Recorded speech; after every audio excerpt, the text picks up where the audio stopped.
Pemerintah melalui Kementerian Agama memutuskan membatalkan keberangkatan calon jemaah untuk melaksanakan ibadah haji 2021. Pertimbangannya karena saat ini masih pandemi serta demi keselamatan calon jemaah.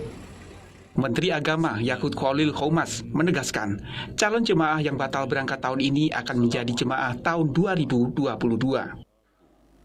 Menetapkan pembatalan keberangkatan jemaah haji pada penyelenggaraan ibadah haji tahun 1442 Hijriah atau 2021 Masehi bagi warga negara Indonesia yang menggunakan kuota haji Indonesia dan kuota haji lainnya, bahwa kesehatan, keselamatan, dan keamanan jamaah haji sebagaimana dimaksud dalam huruf A terancam oleh pandemi coronavirus disease 2019 atau COVID-19 beserta varian barunya yang melanda hampir seluruh negara di dunia termasuk Indonesia dan Arab Saudi.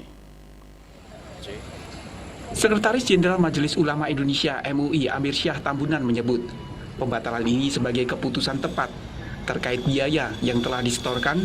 Calon jemaah haji diminta tidak khawatir karena akan aman. Kita mengapresiasi keputusan Kementerian Agama untuk pembatalan pemberangkatan haji 2021 ini dalam rangka mengutamakan keselamatan jiwa calon jamaah haji.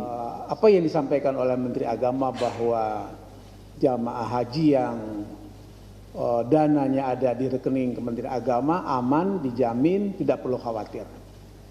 Karena itu dalam kondisi semacam ini kami mengajak para jamaah haji yang tidak berangkat tahun ini dan kalau tahun berikutnya akan diberangkatkan sesuai dengan kondisi COVID yang sudah aman, tentu kita prioritaskan kepada Menteri Agama untuk diberangkatkan sehingga pemberangkatan jamaah haji ini hanya soal waktu saja.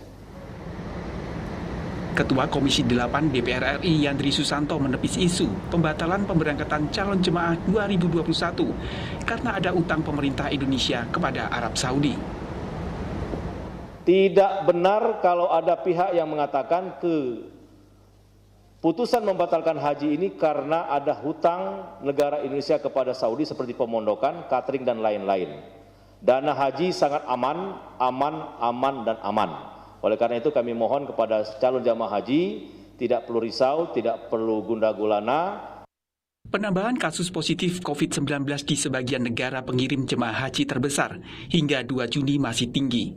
India bertambah 134.154 kasus, Iran 11.620, Turki 7.181, Indonesia 5.246. Sementara Irak bertambah 4.483, Pakistan 2.028, Bangladesh 1.988, Arab Saudi 1.269. Sedangkan Mesir terjadi penambahan 951, Aljazair 422, dan Nigeria 26 kasus. Sebelumnya pemerintah Arab Saudi telah membuka kuota haji 2021 sebanyak 60.000 orang. Dari jumlah tersebut, 45.000 dialokasikan bagi calon jemaah luar negeri, sisanya sebanyak 15.000 bagi calon jemaah Arab Saudi. Di tengah masa pandemi, Arab Saudi memperketat penerimaan jemaah haji. Jemaah yang akan diterima adalah yang telah disuntik vaksin, yang telah menerima izin penggunaan darurat dari WHO, yaitu vaksin COVID-19 produksi Pfizer, Moderna, Johnson & Johnson, dan AstraZeneca. Sementara vaksin yang paling banyak digunakan di Indonesia adalah produk Sinovac. Kemarin, WHO juga telah memberikan izin penggunaan darurat kepada vaksin produk Sinovac.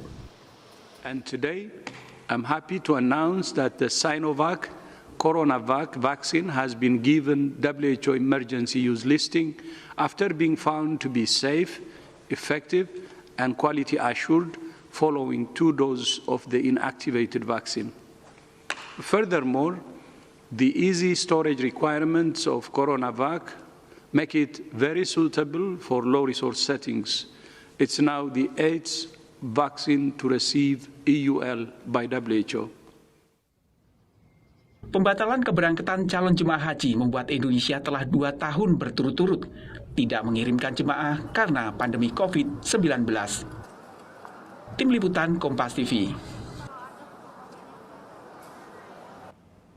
Pemerintah resmi membatalkan keberangkatan calon haji untuk tahun ini. Keputusan ini diambil dengan sejumlah pertimbangan. Apa yang sesungguhnya terjadi? Kita sudah bersama Konsul Haji dan Umroh KJRI Jeddah, Endang Jumali. Pak Endang, selamat malam. Selamat malam. Assalamualaikum, sehat ya Pak? Waalaikumsalam warahmatullahi wabarakatuh. Alhamdulillah sehat. Oke, nanti juga akan bergabung bersama kami pelaksana tugas Dirjen Penyelenggaraan Haji dan Umroh Kementerian Agama Hoirizi. Tapi saat ini saya ingin berbincang dengan Pak Endang lebih dulu. Pak Endang, jadi sebenarnya kalau untuk saat ini, sampai dengan saat ini Arab Saudi memang belum mengeluarkan daftar hijau untuk Indonesia bisa masuk ke Arab Saudi untuk haji ya Pak ya? Terima kasih Mbak. Saya ingin menegaskan kembali bahwa sampai saat ini pemerintah Arab Saudi belum mengeluarkan pengumuman resmi terkait dengan penyelenggaraan ibadah haji. Baik itu mekanismenya, kemudian juga teknisnya, termasuk kuota dan negara-negara mana saja itu belum diumumkan sampai saat ini. Kompas mewawancarai saya. Oke, jadi memang belum keluar ya. Lalu begini, kemarin yang jadi pertanyaan kan adalah karena calon jemaah haji kita rata-rata sudah disuntik vaksin Sinovac ya. Kemarin belum masuk ke dalam daftar yang di approve oleh WHO, baru yang Moderna, Pfizer, Johnson & Johnson dan AstraZeneca. Tapi baru kemarin akhirnya diizinkan. Apakah ini juga akan jadi pertimbangan untuk Kementerian urusan haji di Arab Saudi? Saya kira itu tidak ada korelasinya ya, karena ketika itu menyebar berita-berita itu, pemerintah Arab Saudi sama sekali belum memperbincangkan terkait dengan teknis yang berkaitan dengan haji. Jadi saya katakan sekali lagi bahwa media-media mainstream yang mengatakan tentang Sinovac untuk syarat haji dan lain-lain itu saya kira tidak resmi dan tidak betul. Oke, lalu kalau dari ini kan memang sudah diputuskan oleh Pak Menak, Pak Yakut, bahwa sudah tidak akan mengirim calon jemaah haji untuk tahun ini. Tapi lobby-lobby kita terhadap Arab Saudi seperti apa, Pak Endang? Ya tentu kita mengawal apa yang sudah diputuskan oleh Pak Menteri Agama, dan ini adalah kewajiban kita. Untuk memberikan suatu informasi kepada pemerintah Arab Saudi bahwa Indonesia menunda keberangkatan jemaah haji tahun ini. Karena kan tidak hanya Indonesia saja, Singapura juga sudah lebih dulu dibatalkan. Mohon maaf Pak Endang, negara mana? Singapura. Singapura ya? Sudah lebih dulu daripada kita. Oke.